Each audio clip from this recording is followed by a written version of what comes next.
Welcome to Ridhi Academy, where learning creates leaders, your destination for competitive exam success. Learn today, lead tomorrow. नमस्कार दोस्तों, आपका स्वागत है आपके अपने चैनल रिद्धि एकेडमी में। आज हम लोग पढ़ेंगे एक बेहतरीन सा टॉपिक जिसका सब्जेक्ट नेम है लाइफ स्किल्स। जिसका सब्जेक्ट का नाम क्या है? Life skills. जीवन कौशल के बारे में पढ़ेंगे और इसका सब्जेक्ट कोड है B SSS183। इसमें हम लोग 50 MCQ बेस्ड क्वेश्चन लिए हैं और एक बेहतरीन एक्सप्लेनेशन के साथ और ऑप्शन के साथ आपके सामने प्रस्तुत करने जा रहे हैं। तो इसको हम लोग कितने अच्छे से 8 9 10 पॉइंट में एक एक क्वेश्चन को और एग्जाम से रिलेटेड जो भी टर्म्स होंगे उसको भी हमने इसमें क्या किया है, शामिल किया, ताकि आपके एग्जाम में बेहतरीन तरीके से आप लिख सके और नंबर ला सके। तो चलिए शुरू करते हैं। पहला क्वेश्चन जिसमें कह रहा है, पहला क्वेश्चन कि उपहार विलेख क्या है, गिफ्ट डीड क्या है, गिफ्ट डीड क्या है। तो इसमें ऑप्शन है, 4 ऑप्शन दिए हैं और उसको बारी बारी से ऑप्शन को समझेंगे और कैसे इन ऑप्शन में से चूज करना है उसको भी हम लोग बेहतरीन तरीके से समझेंगे। तो पहला ऑप्शन है कि यह एक क्या है, वैध कानून दस्तावेज है। क्या है? वैध एवं कानून दस्तावेज है जिसके द्वारा स्पष्ट स्वामित्व वाला व्यक्ति अचल संपत्ति बिना बिना किसी मौद्रिक प्रतिफल के स्वेच्छा से क्या कर सकता है, अन्य व्यक्ति को उपहार देता है। तो अब दूसरा ऑप्शन कह रहा है, यह एक वैध है एवं कानून दस्तावेज जिसके द्वारा स्पष्ट स्वामित्व वाला व्यक्ति अपने अचल संपत्ति और निश्चित मौद्रिक प्रतिफल के साथ किसी अन्य व्यक्ति को उपहार में देता है। तो दोनों ऑप्शन में यहाँ पे एक शब्द का अंतर है, बिना और निश्चित। अब ये दोनों में से आपको चूज करना है कि ये हो सकता है, ये हो सकता है। तो आपको जब तक टॉपिक से रिलेटेड कंसेप्ट नहीं होगा तो आप ऑप्शन को इजीली चूज नहीं कर सकते, क्योंकि एक शब्द का डिफरेंस के कारण दोनों पॉइंट्स में आपका कंफ्यूजन क्रिएट हो सकता है। तो आपको स्पष्ट टॉपिक का क्या होना चाहिए, नॉलेज होना चाहिए। नेक्स्ट ऑप्शन है, या एक वैध एवं कानून दस्तावेज। तो इतना ये 3 ऑप्शन पढ़ने के बाद पता तो चल गया कि गिफ्ट डीड एक वैध एवं कानून दस्तावेज है, क्योंकि तीनों ऑप्शन में ये आ रहा है। जिसके द्वारा विवादित स्वामित्व, वहाँ है क्या, स्पष्ट स्वामित्व, यहाँ है विवादित स्वामित्व वाले व्यक्ति अचल संपत्ति को निश्चित मौद्रिक प्रतिफल के साथ किसी अन्य व्यक्ति को हस्तांतरित कर सकता है। तो यहाँ पे बहुत सारा पॉइंट जो है गिफ्ट डीड के साथ, एक तो टर्म याद रखना है कि वैध है और कानून दस्तावेज है, और दूसरा पॉइंट याद रखना है कि ये विवादित है या स्पष्ट स्वामित्व वाला है, या किस पे लागू होता है, अचल संपत्ति पे लागू तो होता है। फोर्थ पॉइंट पे याद करना है कि मौद्रिक प्रतिफल बिना मौद्रिक प्रतिफल के होता है या निश्चित मौद्रिक प्रतिफल के साथ होता है। तो इस पॉइंट को क्लियर करने के लिए आपको हमने बेहतरीन तरीके से नीचे एक्सप्लेनेशन दिया है, हम लोग समझेंगे। लेकिन पहले चलते हैं इसके ऑप्शन पे। इसका राइट आंसर हो जाएगा ऑप्शन ए। क्या हो जाएगा? Option A. क्योंकि उपहार विलेख जो है वैध है, वैध कानून दस्तावेज है। और दूसरा पॉइंट याद करने लायक है, स्पष्ट स्वामित्व वाला है। और तीसरा पॉइंट याद कीजिएगा कि ये लागू होता है अचल संपत्ति पे। किस पे लागू होता है? अचल संपत्ति पे। और फोर्थ पॉइंट है, बिना किसी मौद्रिक प्रतिफल के, बिना मौद्रिक प्रतिफल के। और फिफ्थ पॉइंट भी याद कर सकते हैं कि ये स्वेच्छा के द्वारा दिया जाता है। क्या क्या याद करना? वैध कानून दस्तावेज है, स्पष्ट स्वामित्व होना चाहिए, अचल संपत्ति पे लागू होता है, और बिना किसी मौद्रिक प्रतिफल के बिना मौद्रिक प्रतिफल के स्वेच्छा से ये गिफ्ट दिया जाता। तो अब हम लोग चलते हैं इस टॉपिक से रिलेटेड कुछ और एक्स्ट्रा नॉलेज ले लेते हैं। देखिए, गिफ्ट डीड कैसा है? एक लिखित दस्तावेज। ये सारा पॉइंट ऊपर क्लियर हो गया होगा और दूसरे लोगों को हस्तांतरित करता है। अब हम लोग पढ़ेंगे मौद्रिक प्रतिफल। गिफ्ट डीड की सबसे महत्वपूर्ण विशेषता यह है कि इसमें किसी भी प्रकार का धन, कीमत या प्रतिफल नहीं लिया जाता। यदि धन लिया भी जाता है तो ये गिफ्ट डीड नहीं बल्कि सेल या विक्रय माना जाता है। इसमें दो व्यक्ति होता है, एक दाता होता है और दूसरा प्राप्तकर्ता होता है। जो उपहार दे रहा है वो दाता है, जो व्यक्ति उपहार स्वीकार कर रहा है वो क्या है? प्राप्तकर्ता है। फोर्थ पॉइंट आया था स्वैच्छिक हस्तांतरण। गिफ्ट डीड पूरी तरीके से स्वेच्छा से बनाई जाती है। इसमें से किसी प्रकार का दबाव, धमकी और धोखाधड़ी जैसे जबरदस्ती नहीं कर सकते। ये कैसे है गिफ्ट डीड? बिना अपने स्वेच्छा से, अपने इच्छा से है। स्पष्ट स्वामित्व होना चाहिए, विवादित स्वामित्व नहीं होना चाहिए। ठीक है, गिफ्ट डीड तभी माना जाएगा। अचल संपत्ति, वहां पे एक पॉइंट आया था अचल संपत्ति। तो अचल संपत्ति वैसे संपत्ति जिसमें शामिल है भूमि, मकान, फ्लैट और भवन। भूमि, मकान, फ्लैट, भवन जैसे अचल संपत्तियों का हस्तांतरण होता है। अचल संपत्ति की गिफ्ट डीड का रजिस्ट्रेशन आवश्यक है।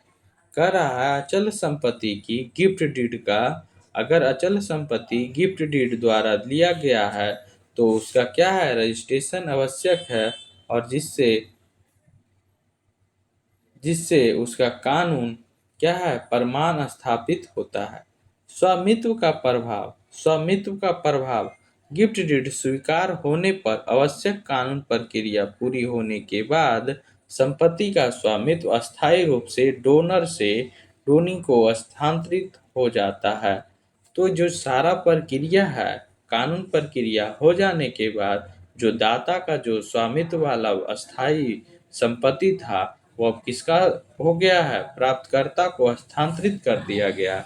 अगर एग्जाम की दृष्टि से हम लोग कुछ पॉइंट देखना चाहेंगे तो यहाँ पे पॉइंट है विदाउट मॉनेटरी कंसिडरेशन।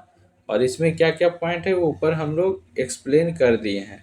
बिना मौद्रिक प्रतिफल के स्वेच्छा के द्वारा क्लियर ऑनरशिप होना चाहिए, स्पष्ट ऑनरशिप होना चाहिए, लीगल डॉक्यूमेंट्स होना चाहिए। अगर जैसे शब्द आपके एग्जाम में कहीं पे दिखे without monetary consideration, voluntary transfer, clear ownership and the transfer, तो आप मान लीजिएगा कि ये गिफ्ट डीड है। क्या है? गिफ्ट डीड है।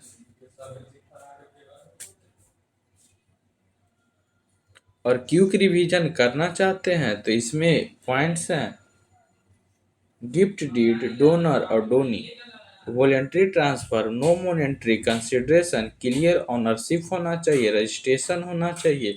रजिस्ट्रेशन किस पे होना चाहिए? इमूवेबल प्रॉपर्टी मतलब अचल संपत्ति पे। क्वेश्चन नंबर 2, सीपीआर से क्या समझते हैं? सीपीआर से क्या समझते हैं? इसका ऑप्शन नंबर 1 है यदि किसी व्यक्ति की सांस या हृदय रुक जाए तो उसकी जान बचाने के लिए की जाने वाली आपातकालीन प्रक्रिया है। नेक्स्ट ऑप्शन है यदि किसी व्यक्ति का मस्तिष्क कार्य करना बंद कर दे तो उसकी जान बचाने के लिए की जाने वाली आपातकालीन प्रक्रिया है। यदि किसी व्यक्ति का रक्तस्राव हो जाए तो उसकी जान बचाने वाली आपातकालीन प्रक्रिया है। सीपीआर में क्या होता है? जब किसी व्यक्ति का सांस या हृदय रुक जाता है तो उसको जान बचाने के लिए की जाने वाली आपातकालीन प्रक्रिया है। इसका राइट आंसर क्या हो जाएगा? Option number 1। अब हम लोग चलते हैं एक्सप्लेनेशन की ओर कि सीपीआर एक जीवन रक्षक आपातकालीन तकनीक है। क्या है? आपातकालीन तकनीक है जिसका उपयोग तब किया जाता है जब किसी व्यक्ति का सांस या हृदय की धड़कन बंद हो जाती है तो सीपीआर का प्रयोग किया जाता है। सीपीआर का मुख्य उद्देश्य यह है कि मस्तिष्क और शरीर के अन्य महत्वपूर्ण अंगों तक ऑक्सीजन युक्त रक्त पहुंचाना। मस्तिष्क और शरीर के अन्य महत्वपूर्ण अंगों तक ऑक्सीजन युक्त रक्त पहुंचाना जब तक सामान्य सांस या हृदय की धड़कन वापस न आ जाए, चिकित्सीय सहायता न मिल जाए, तब तक सीपीआर दिया जाना चाहिए। सीपीआर कब दिया जाता है? सीपीआर तब दिया जाता है जब हृदयघात हो, कार्डियक अरेस्ट हो, डूबने की घटना हो, बिजली का झटका हो, दम घुटन हो, चोकिंग के बाद सांस रुक जाए तो आप सीपीआर दे सकते हैं। और गंभीर दुर्घटना के बाद भी आप सीपीआर दे सकते हैं। सीपीआर के प्रमुख चरण और मुख्य चरण क्या हैं? आपस की सुरक्षा सुनिश्चित कर लें। आसपास की सुरक्षा सुनिश्चित कर लें और व्यक्ति की प्रतिक्रिया और सांस की जांच करें। तुरंत आपातकालीन चिकित्सक सहायता बुलाएं। आवश्यकता होने पर चेस्ट कंप्रेशन शुरू करें। आवश्यकता अगर पड़ रही है सीपीआर के समय चेस्ट कंप्रेशन शुरू करें। प्रशिक्षित होने पर रेस्क्यू ब्रेथ दें। प्रशिक्षित होने पर रेस्क्यू ब्रेथ दें। नेक्स्ट पॉइंट आता है कि चेस्ट कंप्रेशन करने से हम लोग को क्या फ़ायदा होता है, उसका क्या महत्व है, उसको हम लोग समझेंगे। छाती को सही गति और गहराई से दबाने पर हृदय की जगह रक्त का प्रवाह बनाए रखने में सहायता मिलती है। नेक्स्ट है एईडी। यदि उपलब्ध हो तो एईडी का उपयोग सीपीआर के साथ करने से जीवित बचने की संभावना बढ़ जाती है। AED automated external defibrillator. तो ऑटोमेटेड एक्सटर्नल डिफिब्रिलेटर एक ऐसा प्रोसेस है जो सीपीआर के साथ अगर किया जाए तो वो क्या हो सकता है, जीवित बचने की संभावना बढ़ सकती है। सीपीआर कौन दे सकता है? सीपीआर प्रशिक्षित व्यक्ति, स्वास्थ्यकर्मी और सीपीआर का प्रशिक्षण प्राप्त कोई भी सामान्य नागरिक आवश्यक पड़ने पर सीपीआर दे सकता है। अगर परीक्षा की दृष्टि से देखें, ये टर्म्स अगर आए तो उसका उत्तर क्या होगा? सीपीआर होगा। अगर breathing stop, heart stop, emergency procedure, life saving technique लिखा हो तो उसमें आंसर क्या होगा? सीपीआर होगा। क्वेश्चन नंबर 3, सार्वजनिक स्वास्थ्य देखभाल प्रणाली में आशा का क्या अर्थ है? एएसएचए का क्या अर्थ है? तो इसका है ऑप्शन 1 में प्रमाणिक सामाजिक स्वास्थ्य कार्यकर्ता, मान्यता प्राप्त सामाजिक स्वास्थ्य कार्यकर्ता, वार्षिक सामाजिक स्वास्थ्य उपलब्धियां, मान्यता प्राप्त गंभीर स्वास्थ्य कार्यकर्ता। इसका राइट आंसर हो जाएगा मान्यता प्राप्त सामाजिक स्वास्थ्य कार्यकर्ता। इसका फुल फॉर्म होती है सोशल हेल्थ एक्टिविस्ट, मान्यता प्राप्त सामाजिक स्वास्थ्य कार्यकर्ता। इसका हिंदी में हो जाएगा मान्यता प्राप्त सामाजिक कार्य स्वास्थ्य कार्यकर्ता। इसकी शुरुआत कब हुआ? आशा का शुरुआत योजना वर्ष 2005 में शुरू किया गया और ये NRHM national rural health mission के तहत ये शुरू किया गया, जिसका मुख्य उद्देश्य है प्राथमिक स्वास्थ्य सेवाओं को जोड़ना तथा स्वास्थ्य जागरूकता को बढ़ाना। और इसका प्रमुख कार्य ये है कि गर्भवती महिलाओं, नवजात शिशुओं और बच्चों एवं परिवार की स्वास्थ्य सेवाओं की जानकारी देता है। मातृत्व एवं शिशु स्वास्थ्य, टीकाकरण, प्रसव पूर्व जांच, एएनसी, संस्थागत प्रसव तथा नवजात देखभाल को ये आशा क्या है? बढ़ावा देता है। परिजन नियोजन, आशा जो है परिवार नियोजन एवं जनसंख्या नियंत्रण संबंधी जानकारी देता है। समुदाय और स्वास्थ्य केंद्र के बीच कड़ी। आशा कार्यकर्ता गांव और स्वास्थ्य विभाग के बीच महत्वपूर्ण संपर्क का कार्य करती है। परीक्षा की दृष्टि से आशा भारत की ग्रामीण स्वास्थ्य प्रणाली की आधारभूत कार्यकर्ता मानी जाती है। क्या मानी जाती है? आधारभूत कार्यकर्ता मानी जाती है, क्योंकि ये ग्रामीण लोगों के और गांव से और स्वास्थ्य विभाग के बीच एक संबंध स्थापित करती है। क्वेश्चन नंबर 4, जेरोंटोलॉजी का अध्ययन किससे संबंधित है? जेरोंटोलॉजी का संबंध किससे संबंधित है? तो पहला ऑप्शन है आनुवांशिक चिकित्सा, आनुवांशिक चिकित्सा। दूसरा ऑप्शन है सामान्य चिकित्सा। थर्ड, बढ़ती आयु और वृद्ध व्यक्ति से संबंधित अध्ययन और उपयुक्त में से कोई नहीं। तो इसका राइट आंसर, हम लोग पहले एक्सप्लेनेशन देख लेते हैं, उसके बाद हम लोग राइट आंसर पे पहुंचेंगे। जेरोंटोलॉजी का अर्थ होता है या बुढ़ापो तथा वृद्ध व्यक्तियों का अध्ययन करना। क्या होता है? या बुढ़ापो तथा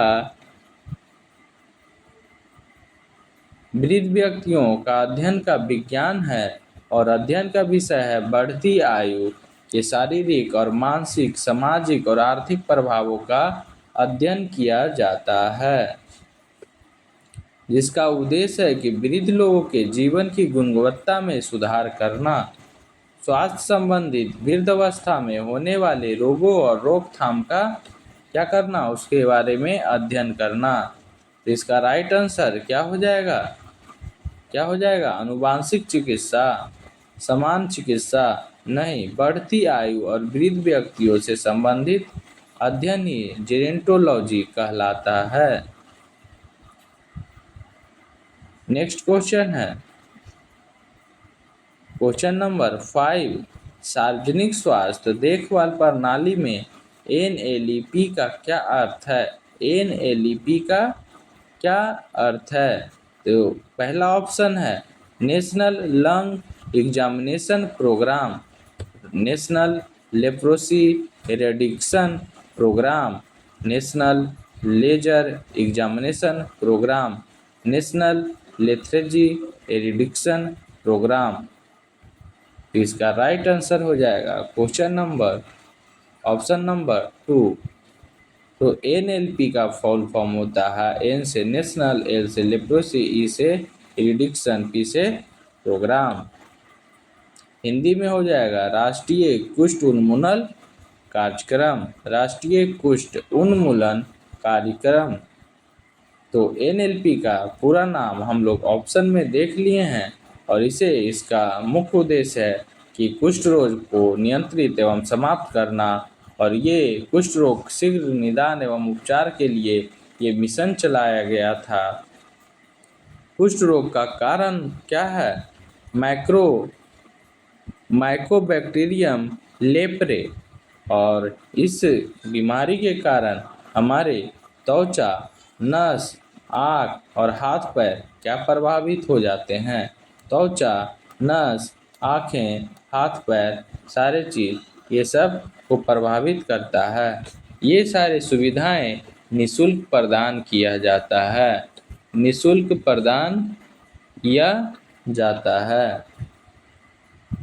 उपचार के लिए मल्टी ड्रग थेरेपी, और कुष्ठ रोग के उपचार के लिए अगर पूछा जाए तो MDT दिया जाता है, मल्टी ड्रग थेरेपी। और ये सारे क्या हैं? फ्री में निःशुल्क उपलब्ध कराई जाती है, और इसके कारण भेदभाव कम करना और समय पर उपचार करने के लिए लोगों को जागरूक किया जाता है।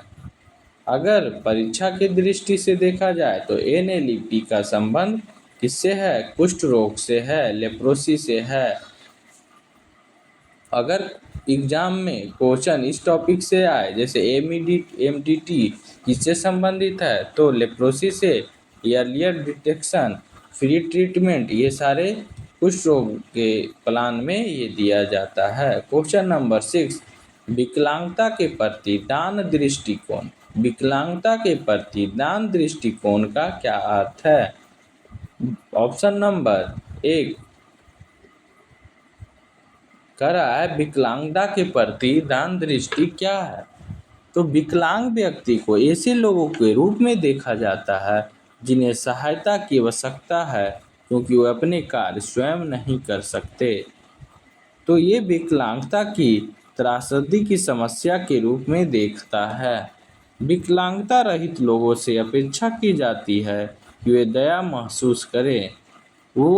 महसूस करें। तो विकलांगता के प्रति दान दृष्टिकोण का अर्थ ये है कि विकलांग व्यक्ति के ऐसा देखा जाए कि जिन्हें सहायता की आवश्यकता है क्योंकि वो अपने स्वयं कार्य नहीं कर सकते और विकलांगता को एक त्रासदी और समस्या के रूप में देखता है और दया भावना महसूस करता है। तो इसका राइट आंसर हो जाएगा ऑप्शन नंबर 4। Option number 4। अब हम लोग चलते हैं कुछ एक्सप्लेनेशन पे। यह दृष्टिकोण दिव्यांग व्यक्ति को अधिकार और नागरिक के बजाय सहायता पर निर्भर व्यक्ति मानता है। यह दृष्टिकोण चैरिटी अप्रोच यह बताता है ये नागरिक न मानकर व्यक्ति के अधिकारों वाले नागरिक के बजाय ये मानता है कि वह सहायता पर निर्भर व्यक्ति है। मुख्य विचार दिव्यांगता को एक समस्या या त्रासदी के रूप में ये देखता है और दया की भावना वो रखता है और दान सहानुभूति और दान पर अधिक जोर दिया जाता है। सीमाएं क्या है? दृष्टिकोण दिव्यांग व्यक्ति की क्षमता और अधिकारों को पर्याप्त महत्व नहीं देता।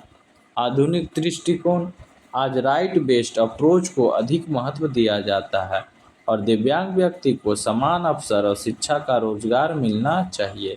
ये सारे पॉइंट्स हैं, आप आराम से पढ़ लीजिएगा कि इससे रिलेटेड कंसेप्ट अगर नॉलेज एक्स्ट्रा नॉलेज और कुछ नॉलेज को बढ़ाना चाहते हैं तो ये सारे पॉइंट्स को आप देख सकते हैं। हीमोफीलिया। हीमोफीलिया क्या है? हीमोफीलिया क्या है? ऑप्शन नंबर 1 यह एक एक्स लिंक्ड जन्मजात रक्तस्राव विकार है जो रक्त के थक्के और फैक्टर 8 या 9 की कमी के कारण होता है। यह तंत्रिका तंत्र की गति संबंधित बीमारी है। ये तो ऑप्शन नहीं होगा। और नेक्स्ट है यह तंत्रिका तंत्र में सूजन की बीमारी है। जैसे ही तंत्रिका तंत्र आए काट देना है। उपयुक्त में से एक से अधिक। अगर 2 ऑप्शन हम लोगों ने कट कर दिया है तो ये भी क्या हो जाएगा? एक से अधिक नहीं हो सकता।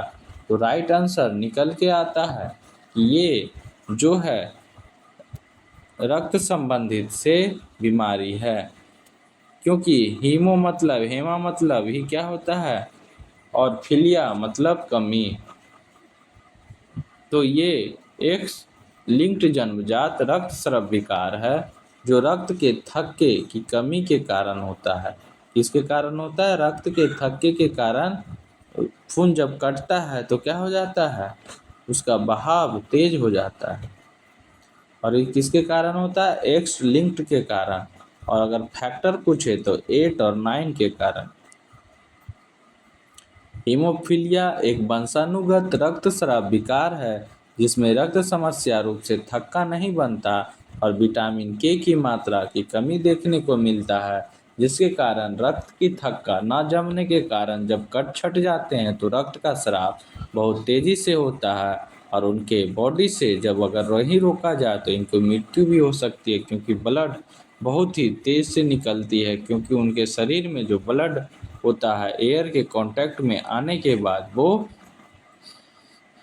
थक्का नहीं बनता है। यह क्लॉटिंग फैक्टर 8 हीमोफीलिया ए और फैक्टर 9 हीमोफीलिया बी के कमी के कारण होता है।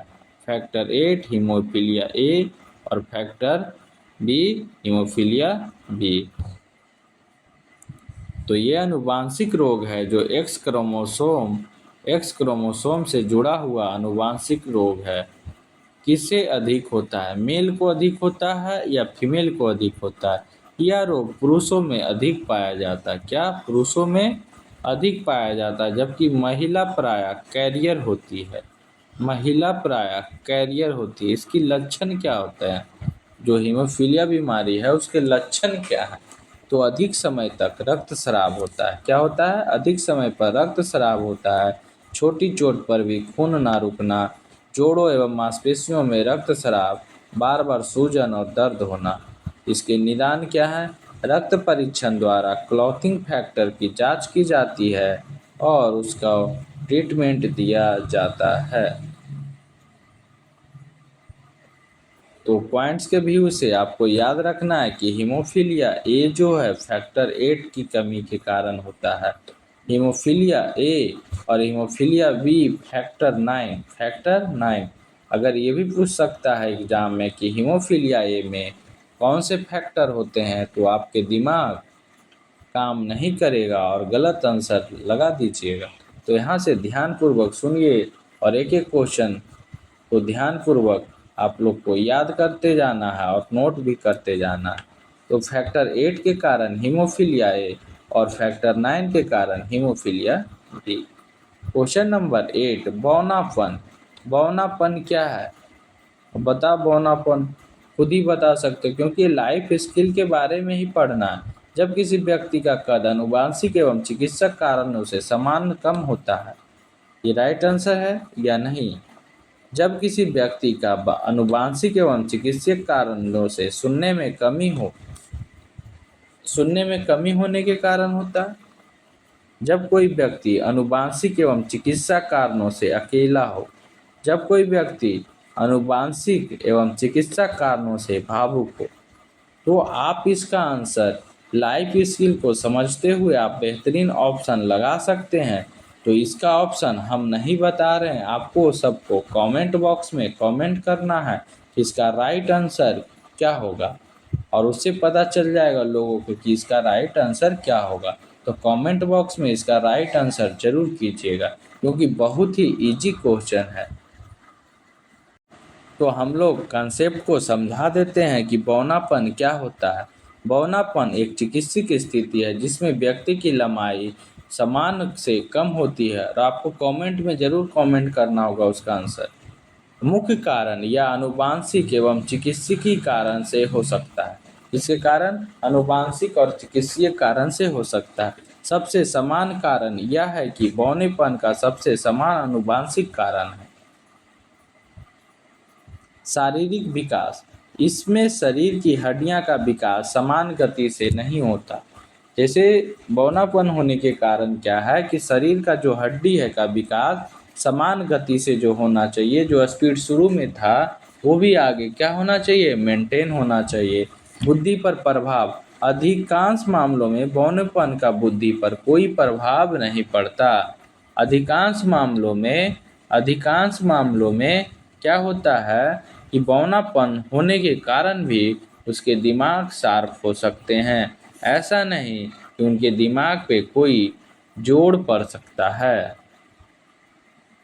और इसका उपचार आप सही तरीके से करवा के भी सॉल्यूशन ढूंढ सकते हैं। आप पॉइंट्स एग्जाम के पॉइंट ऑफ व्यू से इसको एक बार आपके एक स्क्रीनशॉट लेकर सही तरीके से पढ़ सकते हैं। क्वेश्चन नंबर 9 कह रहा है बेंचमार्क विकलांगता क्या है।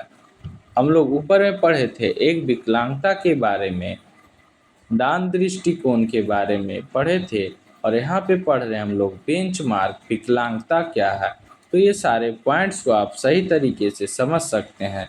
बेंचमार्क विकलांगता का ऑप्शन ये है कि 35% या उससे अधिक निर्दिष्ट विकलांगता को ही क्या कहते हैं, बेंचमार्क विकलांगता कहते हैं। या गलत है या सही, हम लोग निष्कर्ष पे अगले ऑप्शन पे चलते हैं। 50% या उससे अधिक, 60% या उससे अधिक, या 40% या उससे अधिक। तो 40, 50, 60 और 35, 40, 50, 60 और 35% में आपको सबसे ज़्यादा इसमें याद रखना है तो किसका हो, 40% को। किसको, 40% को याद रखना है। इसी को क्या कहते हैं, बेंचमार्क विकलांगता। क्या कहते हैं, बेंचमार्क विकलांगता। इसको कहते हैं 40% या उससे अधिक निर्दिष्ट विकलांगता को ही बेंचमार्क डिसेबिलिटी कहते हैं। इसका प्रावधान right for the person with disability RPW act 2016 के तहत किया गया। इसका उद्देश्य यह है कि दिव्यांग व्यक्ति को सरकारी सुविधाओं में अधिकार प्रदान करना। सरकारी सुविधाओं में क्या करना? अधिकार प्रदान करना। अधिकृत मेडिकल बोर्ड द्वारा विकलांगता प्रमाण पत्र जारी किया जाता है और लाभ इसका यह होता है कि बेंचमार्क डिसेबिलिटी का कि आरक्षण, छात्रवृत्ति और शिक्षा, रोजगार और अनेक सरकारी योजना में क्या किया जाता है? लाभ दिया जाता है और समान अवसर, कानून समान अधिकार एवं सामाजिक समावेशन को क्या करता है? बढ़ावा देता है। क्या करता है? बढ़ावा देता है और ये रोजगार में भी लाभ पहुंचाने का काम करता है। तो आपको एग्जाम के दृष्टि से ना 35 याद रखना है, ना 50 याद रखना है, ना 60। आपको याद सिर्फ रखना है कि 40% और मोर डिसेबिलिटी को ही हम लोग बेंचमार्क डिसेबिलिटी कहते हैं। तो चले हम लोग अगले क्वेश्चन की ओर। क्वेश्चन नंबर 10, ट्रांसजेंडर किसे कहते हैं? ट्रांसजेंडर किसे कहते हैं? इस क्वेश्चन का भी आप लोग आंसर कमेंट बॉक्स में कमेंट कीजिएगा, क्योंकि ये बहुत ही इजी क्वेश्चन है। हमारे लाइफ, हम लोग के लाइफ से, हमारे सोसाइटी से जुड़े हुए क्वेश्चन हैं। तो ऑप्शन हम आपको पढ़ देते हैं कि जो अपने जैविक लिंग के समान लिंग की पहचान करते हैं, जो किसी भी लिंग की पहचान रखते हैं, जो अपने जैविक लिंग से भिन्न लिंग की पहचान करते हैं, उपयुक्त में से एक से अधिक। इसका राइट आंसर आप लोग कमेंट कीजिएगा, ठीक है। तो हम लोग ट्रांसजेंडर को सही तरीके से समझ लेते हैं। ट्रांसजेंडर वह व्यक्ति है जिसकी जेंडर आइडेंटिटी जन्म के समय निर्धारित जैविक लिंग से भिन्न होती है। कैसी होती है? जैविक लिंग से भिन्न होती है और व्यक्ति स्वयं को किसी लिंग के प्रकार में पहचानता है। इसे जेंडर आइडेंटिटी कहते हैं। जेंडर आइडेंटिटी क्या है? किसी भी कोई भी व्यक्ति लिंग के रूप में पहचानता है तो इसे जेंडर आइडेंटिटी कहते हैं। सेक्स और जेंडर में क्या अंतर है? सेक्स और जेंडर में क्या अंतर है कि सेक्स जो है जैविक होता है, बायोलॉजिकल होता है। कैसा होता है?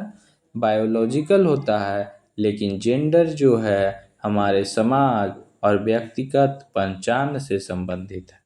जेंडर जो है सामाजिक और व्यक्तिगत पहचान से संबंधित है।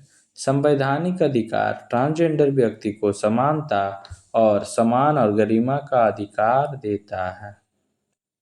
क्वेश्चन नंबर नेक्स्ट, भारतीय संविधान का कौन सा अनुच्छेद अस्पृश्यता अनटचेबिलिटी को समाप्त करता है? कौन सा आर्टिकल जो है अस्पृश्यता को समाप्त करता है? और ऑप्शन नंबर 14, ऑप्शन नंबर 1 में लिखा है अनुच्छेद 14 और अनुच्छेद 15 और अनुच्छेद 17 और अनुच्छेद 21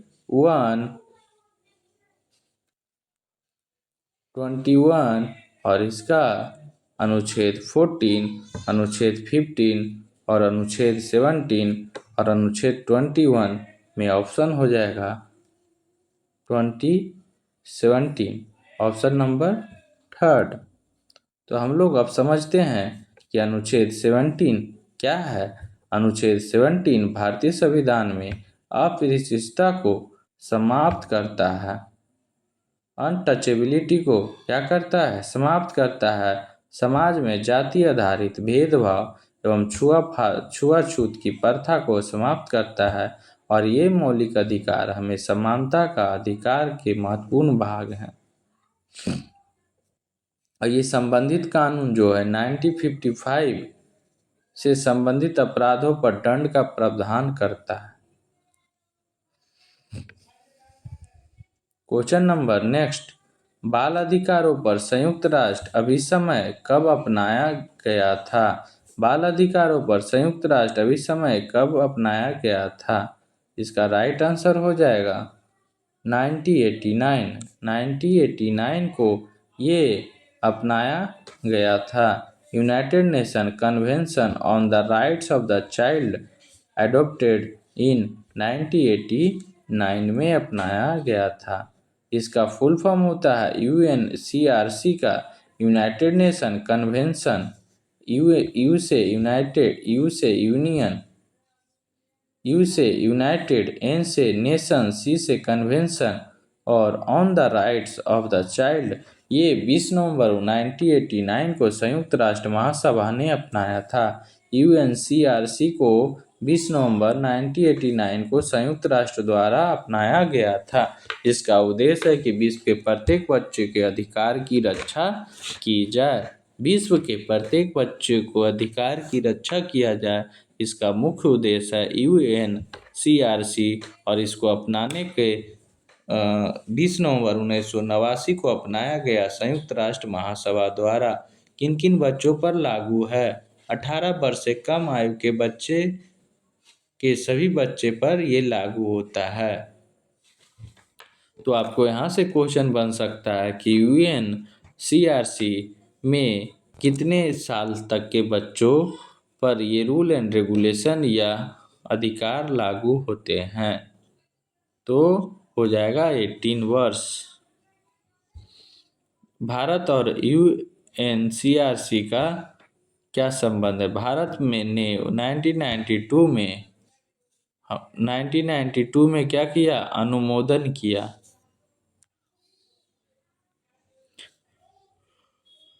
क्वेश्चन नंबर नेक्स्ट, मानवाधिकार की सार्वभौमिक घोषणा कब अपनाई गई थी?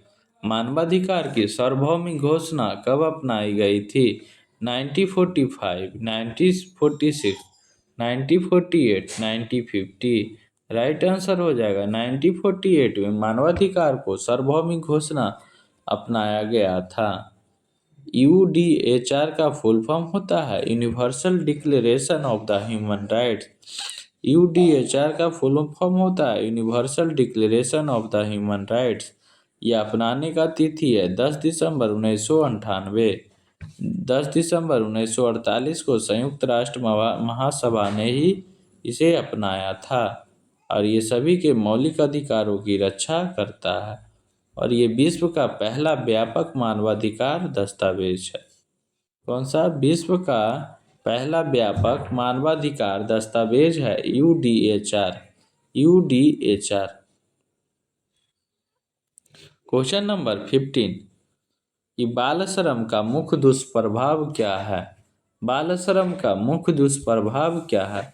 बच्चों की शिक्षा और स्वास्थ्य और समग्र विकास पर नकारात्मक प्रभाव पड़ता है। बच्चों की आय बढ़ती है, बच्चों की बेहतर रोजगार मिलता है और उपरोक्त में से कोई नहीं।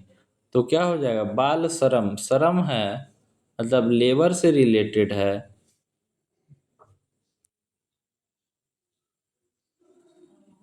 तो राइट आंसर क्या हो जाएगा? किसका नकारात्मक प्रभाव पड़ता है, क्योंकि आय तो बढ़ेगी नहीं। बच्चों को बेहतर रोजगार, जब श्रम करा रहा है तो रोजगार तो बढ़ेगा नहीं, बच्चों की आय तो बढ़ाने से कोई मतलब ही नहीं है। तो अगर ये इसका राइट आंसर क्या हो जाएगा? Option number A.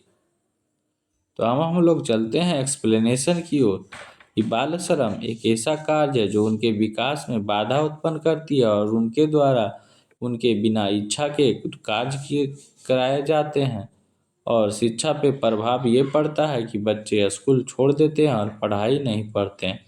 मानसिक विकास में तनाव, भय, आत्मविश्वास की कमी देखने को मिलती है और सामाजिक प्रभाव यह पड़ता है कि गरीबी और शिक्षा के चक्र में वो क्या हो जाता है? फंस जाता है। भारत में बाल श्रम रोकने के लिए विशेष कानून बनाए तो गए हैं, लेकिन पूरी तरीके से पूरे भारत में सही तरीके से फॉलो नहीं किया जाता। क्वेश्चन नंबर 16, निम्नलिखित में से कौन सा सही सुमेलित है? इसमें सुमेलित को चूज करना है। जैसे स्टॉक हो गया, स्टॉक में क्या होता है? High investment, high return, high investment, high risk और इन्वेस्ट रिटर्न मिलता है। स्टॉक में लो रिस्क, हाई क्या रिजल्ट। पब्लिक प्रोविडेंट फंड में पीपीएफ में low risk medium result. Gold में मीडियम और मीडियम। तो इसका राइट आंसर सिर्फ आपको बी नंबर क्या हो जाएगा। जब स्टॉक दिया हुआ है तो दो में से क्या होगा, एक ही सही होगा। तो इसका गलत आंसर है 2 गलत है, बाकी सब क्या है, सही है। तो इसका ऑप्शन में चूज करना है 1 3 4। क्या हो जाएगा 1 3 4। अब हम लोग चलते हैं कुछ एक्सप्लेनेशन की ओर। स्टॉक में समानांतर क्या होता है, हाई रिस्क होता है, हाई रिटर्न होता है। पब्लिक प्रोविडेंट फंड सरकार समर्थित सुरक्षित निवेश या लो रिस्क होता है लेकिन मीडियम रिटर्न देता है। गोल्ड को अपेक्षाकृत मीडियम रिस्क और मीडियम रिटर्न के निवेश माने जाते हैं। निवेश का चयन हमेशा जोखिम क्षमता के अनुसार करना चाहिए। किसके जैसे, जोखिम क्षमता के अनुसार करना चाहिए। निवेश जोखिम को कम करने में सहायक होता है। क्वेश्चन नंबर 17, पीएमडीवाई का पूर्ण रूप क्या होता है। पीएमडीवाई का पूर्ण रूप क्या होता है। तो इसका राइट आंसर क्या हो जाएगा, प्रधानमंत्री जन धन योजना। जी पीएमडीवाई का फुल फॉर्म होता है प्रधानमंत्री जन धन योजना। इसकी शुरुआत 2014 में हुआ था। 28 अगस्त 2014 में यह बैंकिंग सुविधा उपलब्ध कराता है और इसके अंतर्गत जीरो बैलेंस के खाता खोले जाते हैं और इसमें रुपए डेबिट कार्ड, बीमा एवं अन्य बैंकिंग सुविधाएं भी क्या कराया जाता है, उपलब्ध कराया जाता है। नेक्स्ट क्वेश्चन है म्यूचुअल फंड। म्यूचुअल फंड क्या है। म्यूचुअल फंड क्या है, तो निवेशक द्वारा बाजार में निवेश की गई राशि को ही म्यूचुअल फंड कहते हैं। गलत, क्या हो जाएगा, गलत।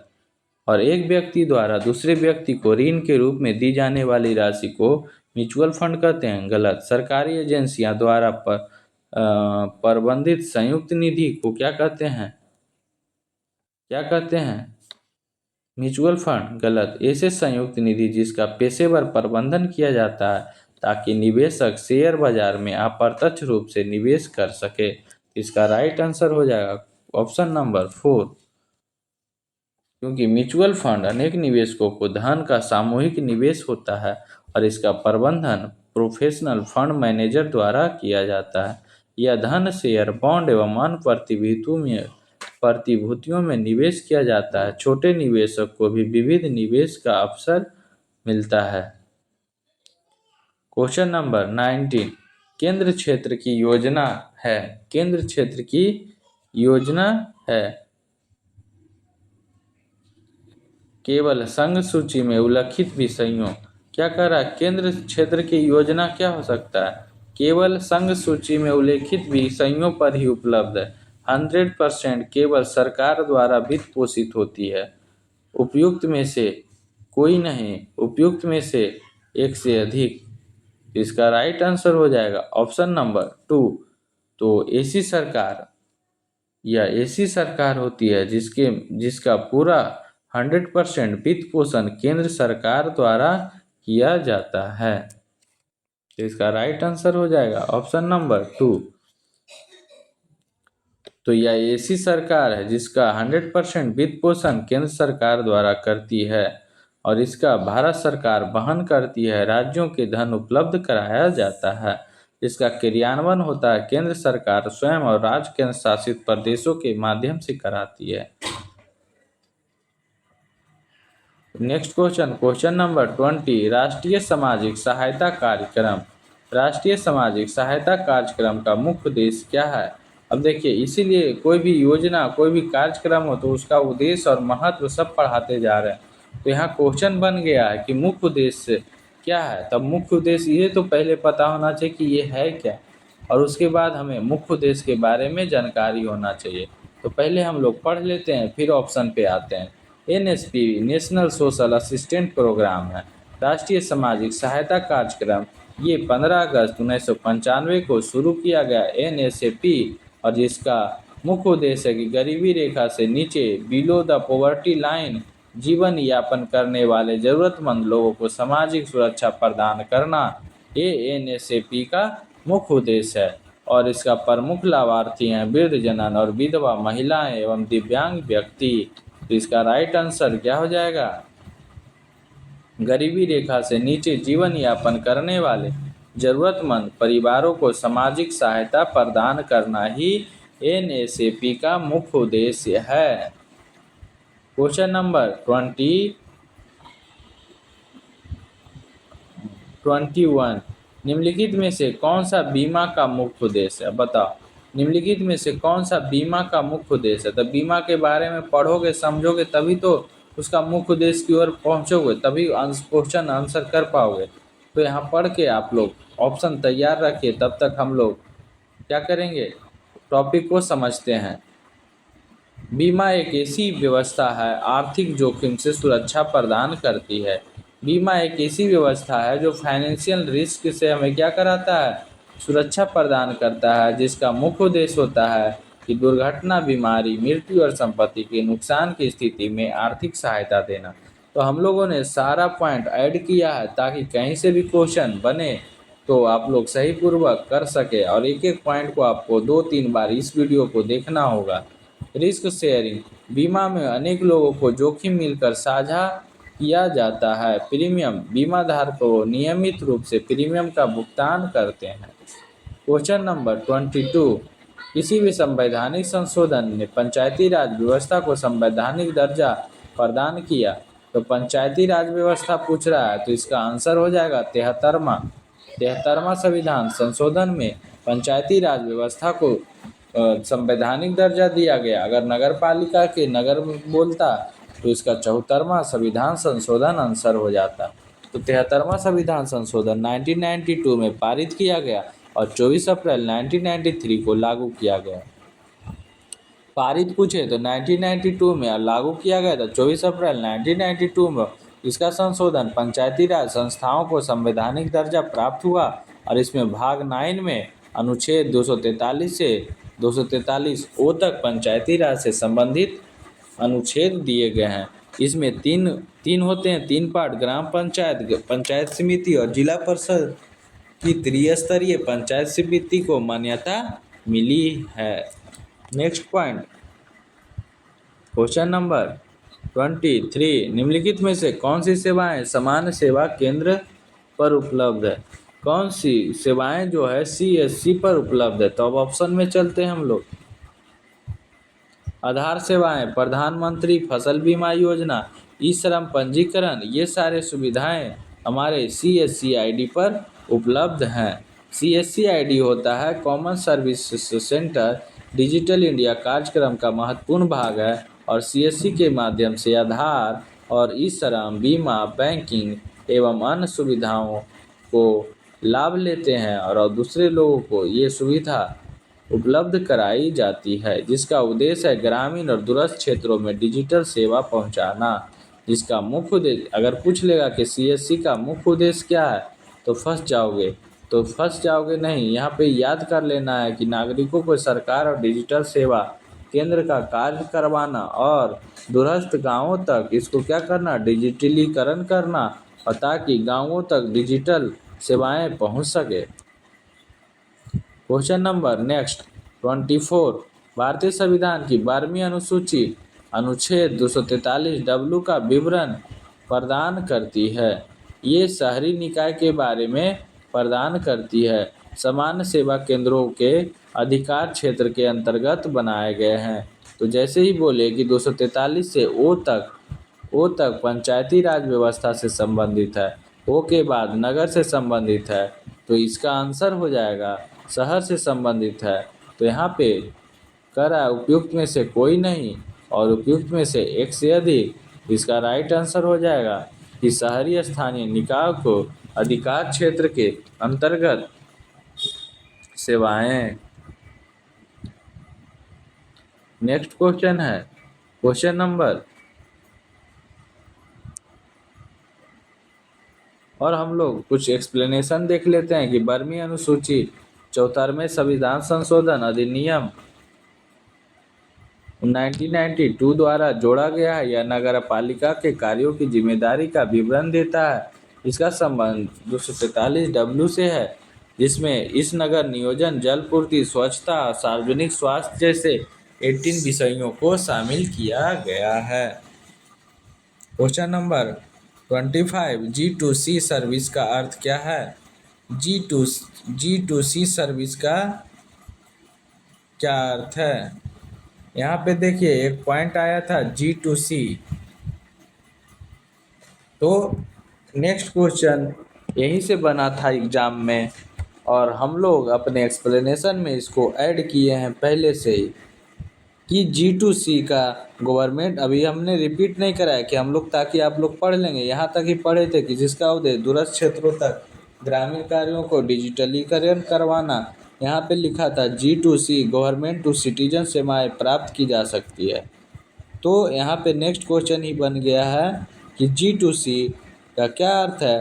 तो आप बेहतरीन तरीके से अब बता सकते हैं कि G2C का फुल फॉर्म होता है गवर्नमेंट टू सिटीजन सर्विस, और इसका अर्थ है कि इसमें सरकारी नागरिकों को ऑनलाइन सेवाएं क्या करता है, उपलब्ध कराता है।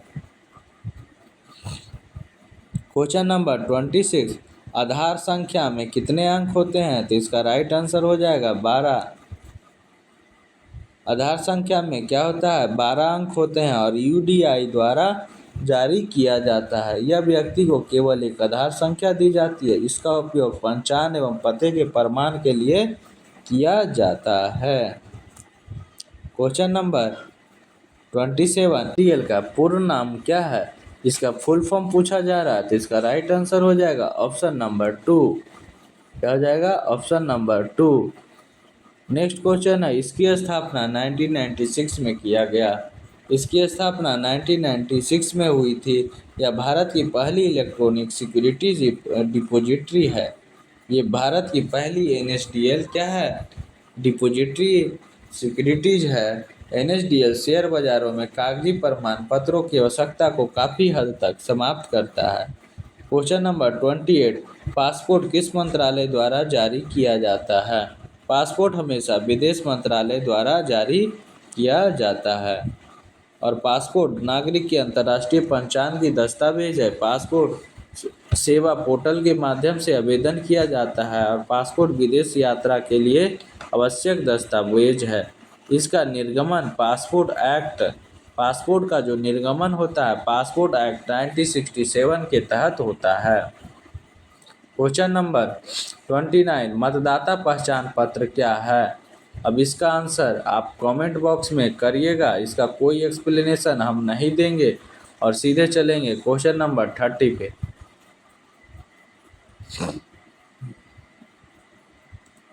क्वेश्चन नंबर 30 है, one nation one ration card योजना का क्या लाभ है? वन नेशन वन राशन का योजना का क्या लाभ है? यह प्रवासी लोगों के लिए खाद्य सुरक्षा सुनिश्चित करता है। गलत बात। NFS लाभार्थी को किसी भी उचित मूल्य की दुकान पे राशन प्राप्त कर सकता है। ये है राइट आंसर। ONOR योजना के तहत राशन की पोर्टेबिलिटी प्रदान करती है। प्रवासी मजदूर को किसी राज्य से राशन, हाँ, अगर भारत के ही राज्य के किसी भी राज्य में आप जाइएगा तो आपको क्या दिया जाएगा? राशन दिया जाएगा। One nation one ration card के तहत। और यानी कि ये भी ऑप्शन सही है, वो भी ऑप्शन क्या है? सही है। तो उपयुक्त में से एक से अधिक हो जाएगा। ठीक है। हमें लगा प्रवासी लोगों मतलब विदेशी लोगों को भी क्या है, नहीं, अपने राज्य के एक राज्य से दूसरे राज्य में भी आपको राशन मिलेगा। नेक्स्ट क्वेश्चन है 31, प्रथम कंप्यूटर का उपयोग किस लिए किया गया था? प्रथम कंप्यूटर का उपयोग किसके लिए किया गया था? सैन्य और वैज्ञानिक उद्देश्यों के लिए। किसके लिए? सैन्य और वैज्ञानिक उद्देश्यों के लिए किया गया था। क्वेश्चन नंबर 32, इनपुट डिवाइस उपयोगकर्ता को कंप्यूटर में क्या प्रदान करने की अनुमति है? अगर कह रहा है इनपुट डिवाइस अगर उपयोग करता है तो कंप्यूटर में क्या प्रदान कर सकता है? टेक्स्ट और कमांड। क्या कर सकता है? टेक्स्ट और कमांड को ही दे सकता है। क्वेश्चन नंबर, अगर यहाँ पे पॉइंट देख लेते हैं, इनपुट डिवाइस वह उपकरण है जिससे कंप्यूटर में डेटा या निर्देश दिए जाते हैं। कीबोर्ड और माउस दोनों इनपुट डिवाइस हैं। इनपुट का अर्थ है टेक्स्ट, नंबर और कमांड आदि प्रदान करना। अब चलते हैं हम लोग question number 33।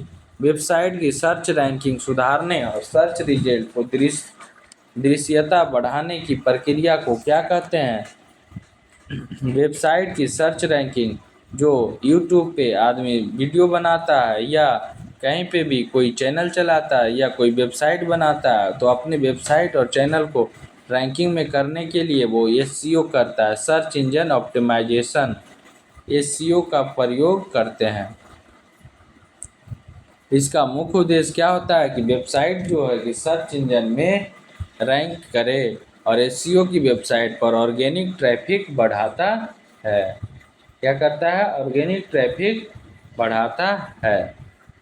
Question number 34, CPU का फुल फॉर्म क्या होता है? और ये सबसे इजी क्वेश्चन है। सीपीयू का full form central processing unit होता है और यूपीएस का full form uninterrupted power supply होता है और रोम का full form random read only memory होता है और रैम का फुल फॉर्म होता है रैंडम एक्सेस मेमोरी होता है।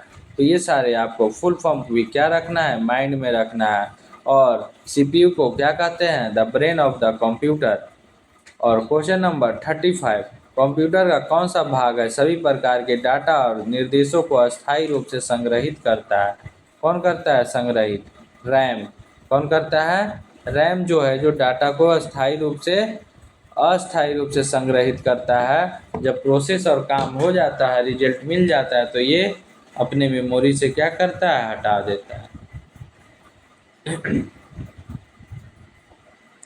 क्वेश्चन नंबर, यहाँ पे भी देखिए हम लोग ये बात कर चुके हैं, रैंडम एक्सेस मेमोरी रैम का शॉर्टकट की होता है और कंप्यूटर बंद होने पर रैम के डाटा मिट जाते हैं और सीपीयू सबसे पहले रैम से डाटा प्राप्त करती है।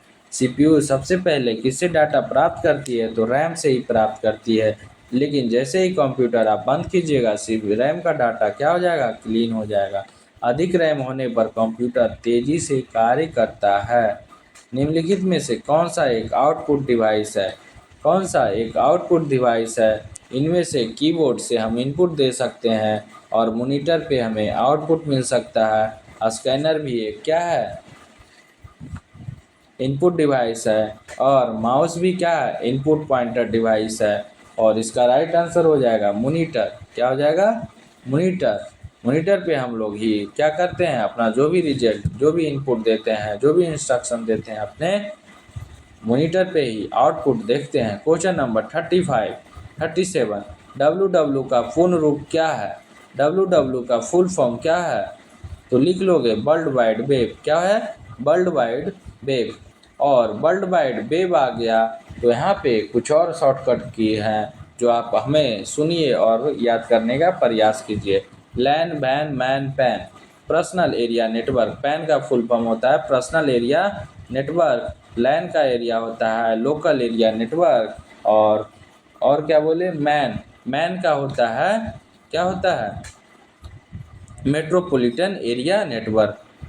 तो ये सब सारे फुल फॉर्म आप लोग को याद रखने हैं। और डब्ल्यू का जो ये वेब ब्राउज़र के माध्यम से डब्ल्यू का उपयोग किया जाता है। किसके द्वारा यूज किया जाता है? और इसका आविष्कार टिम बर्नर्स-ली ने किया था। टिम बर्नर्स-ली ने किया था। क्वेश्चन नंबर 38, ईमेल का मुख्य उपयोग क्या है? इलेक्ट्रॉनिक रूप से संदेश को प्राप्त करना और भेजना। इलेक्ट्रॉनिक रूप से प्राप्त करना और भेजना। इसका राइट आंसर हो जाएगा ऑप्शन नंबर 1। तो आप ईमेल चलाना बेहतरीन तरीके से जानते हैं, क्योंकि हमें लाइफ स्किल के बारे में पढ़ना है। तो ये सब लाइफ स्किल होना चाहिए जिससे आप अपने डेली लाइफ के कार्यों को क्या कर सकते हैं? कम समय में अच्छे से कर सकते हैं। क्वेश्चन नंबर 39, इंटरनेट का उपयोग किस प्रकार किया जाता है? इंटरनेट का प्रयोग सूचना एवं संचार के रूप में किया जाता है। गेम खेलने के लिए गलत, केवल संगीत सुनने के लिए गलत, केवल वीडियो देखने के लिए। ये वर्ल्ड वाइड वेब, ये इंटरनेट एक क्या है, नेटवर्कों का नेटवर्क है, तो केवल लगाने वाला ही गलत हो जाएगा। तो क्या बच गया, सूचना एवं संचार। क्वेश्चन नंबर 40, यूआरएल का पूर्ण नाम क्या है? तो आपको यहाँ क्वेश्चन में देखना है कि शॉर्टकट की हमेशा एग्जाम में क्या करना है, पढ़ के जाना है। अगर नहीं हो तो एक और वीडियो में हम लोग अगर कमेंट कीजिएगा तो शॉर्टकट की का 50 और क्या हो जाएगा, ये सही है, यूनिफॉर्म रिसोर्स लोकेटर। और यूआरएल किसी वेब पेज का एड्रेस होता है। यूआरएल क्या है, वेब पेज का एड्रेस होता है। ब्राउज़र यूआरएल की सहायता से वेबसाइट तक पहुंचते हैं। ब्राउज़र यूआरएल के द्वारा इस पे पहुंचते हैं, वेबसाइट तक पहुंचते हैं। और यूआरएल में प्रोटोकॉल होता है, डोमेन नेम होता है और पाथ शामिल होता है। क्या क्या होता है, प्रोटोकॉल होता है, डोमेन नेम होता है और पाथ शामिल होता है। जैसे HTTP www क्या है, जो भी यहाँ पे चैनल का या एग्जाम्पल का नाम है, वहाँ पे आपको क्या करेगा, पाथ तक ले जाएगा।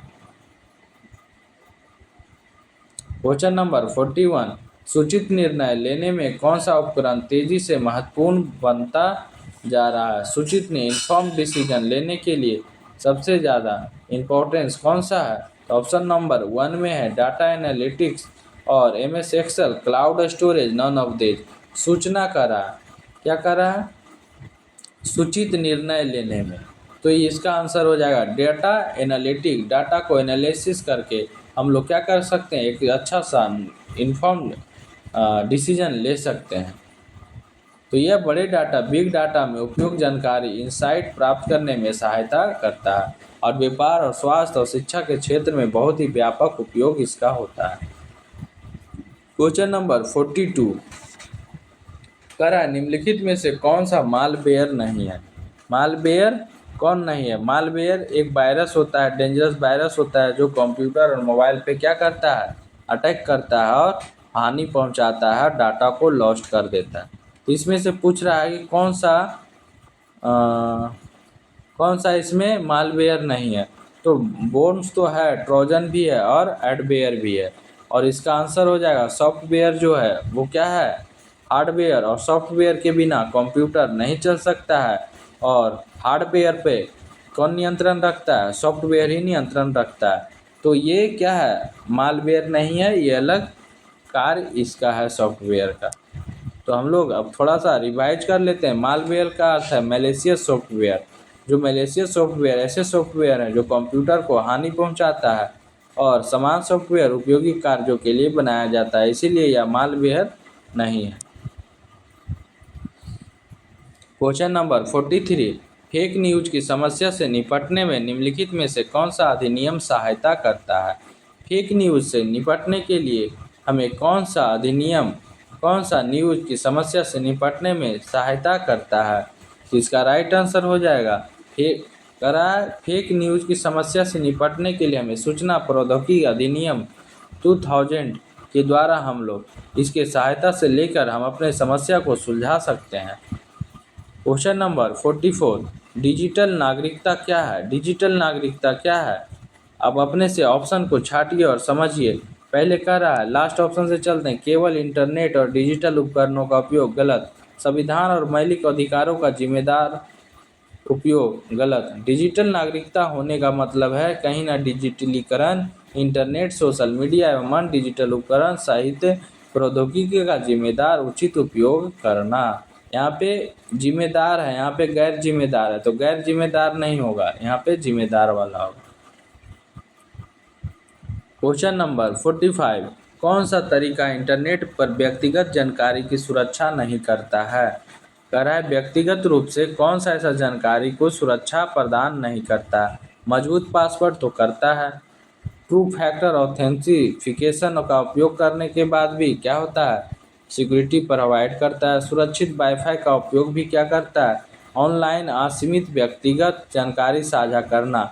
आप ऑनलाइन अनलिमिटेड क्या कर सकते, पर्सनल इन्फॉर्मेशन शेयर कर रहे हैं, ये हमें सिक्योरिटी प्रोवाइड नहीं करता।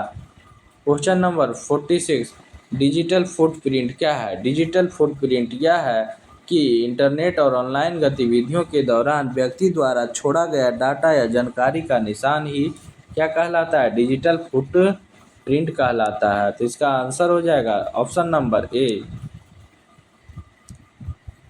क्वेश्चन नंबर 47, ऑनलाइन वातावरण में दूसरे का कार्य का उपयोग किसके अंतर्गत नियंत्रित होता है? ऑनलाइन वातावरण में दूसरे का कार्य का उपयोग किसके अंतर्गत नियंत्रित होता है? इसका आंसर हो जाएगा कॉपीराइट अधिनियम कानून। कॉपीराइट एक्ट एंड लॉ के तहत यह क्या किया जाता है? नियंत्रित होता है। कॉपीराइट कानून रचनाकार के बौद्धिक संपदा अधिकारों की रक्षा करती है। किसी भी सामग्री का उपयोग करने से पहले अनुमति लेना आवश्यक हो सकता है। बिना अनुमति सामग्री की नकल करना उल्लंघन हो सकता है। और किताब, संगीत, वीडियो, चित्र, सॉफ्टवेयर सभी कॉपीराइट के अंतर्गत आते हैं। क्वेश्चन नंबर 48, ईमेल लेखन और फॉर्मेटिंग के संबंध में निम्नलिखित में से कौन सा वेब कौशल है? तो पेशेवर भाषा एवं सही व्याकरण का उपयोग करना, स्पष्ट एवं संक्षिप्त विषय लिखना, ईमेल का परिचय, मुख्य भाग एवं निष्कर्ष में व्यवस्थित करना।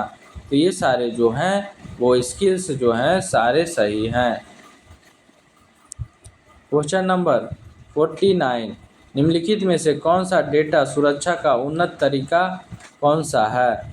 डेटा सुरक्षा का उन्नत तरीका क्या है? Data inscription. डेटा इंस्क्रिप्शन ही डेटा का प्रोटेक्शन का उन्नत तरीका है। डेटा इंस्क्रिप्शन का कोड में बदलने की प्रक्रिया है। केवल अधिकृत व्यक्ति ही डिक्रिप्शन की सहायता से डेटा पढ़ सकता है। यह डेटा को हैकिंग एवं अनधिकृत पहुंच से सुरक्षित रखता है। तो कह रहा है डेटा सुरक्षा का उन्नत सबसे ट्रिक ये है कि डाटा को इंस्क्रिप्ट कर दो ताकि वो अधिकृत व्यक्ति उसे डिस्क्रिप्शन करके ही या की यूज करके ही उसे ओपन कर सकता है। क्वेश्चन नंबर इस वीडियो का लास्ट है 15, और निम्नलिखित में से कौन सा इंटरनेट शिष्टाचार नहीं है? तो पहला ऑप्शन है गोपनीयता एवं व्यक्तिगत सीमाओं का सम्मान करना ही इंटरनेट शिष्टाचार है। धैर्य एवं सहानुभूति, अशिष्ट एवं अपमानजनक भाषा, मंच एवं अधिकार का जिम्मेदारियां। इसने पूछ रहा है नहीं है। तो इसका राइट आंसर हो जाएगा अशिष्ट पर एवं अपमानजनक भाषा ही क्या है? नहीं है। इंटरनेट एटिक्वेटी या नेट एटिक्वेटी का अर्थ है कि ऑनलाइन माध्यम से शिष्ट एवं जिम्मेदार व्यवहार करना, दूसरे के प्राइवेसी और व्यक्तिगत सीमाओं का सम्मान करना, ऑनलाइन बातचीत एवं बिना सम्मानजनक भाषा का प्रयोग करना चाहिए, और फेक न्यूज और ट्रोलिंग और साइबर बुलिंग से बचना चाहिए। तो हमारा वीडियो यहीं पे समाप्त होता है, और हम आशा करते हैं कि आप बेहतरीन तरीके से इस वीडियो को देखेंगे और पढ़ेंगे और अपने एग्ज़ाम का प्रिपरेशन करेंगे और अच्छे मार्क्स लाने का प्रयास करेंगे। और अगर वीडियो अच्छा लगे तो आप कमेंट बॉक्स में कमेंट कर सकते हैं, और हम अगर चाहते हैं अगर वीडियो पे अच्छा रिव्यू और व्यू और लाइक, शेयर और सब्सक्राइब का बढ़ते हुए हम अगर देखेंगे तो ये हमें आशा है कि हम पार्ट 2 आपके सामने जल्द लाएंगे। और हमें लगता है कि एग्ज़ाम से पहले करीब 500 MCQ क्वेश्चन करके ही जाना चाहिए। तो आप जैसा इस वीडियो पे लाइक, शेयर और सब्सक्राइब कीजिएगा, उसी पे ये निर्भर करता है कि हम ये 500 का सीरीज जल्द से जल्द कंप्लीट कर सकते हैं। तो चलिए दोस्तों, आज के लिए इतना ही, और आपका दिन शुभ हो और आप सही से, अच्छे से और स्वस्थ रहें और एग्ज़ाम की तैयारी करते रहें। चलिए दोस्त, thanks. Thank you for watching this video. For complete exam preparation, subscribe to Riddhi Academy. Learn today, lead tomorrow.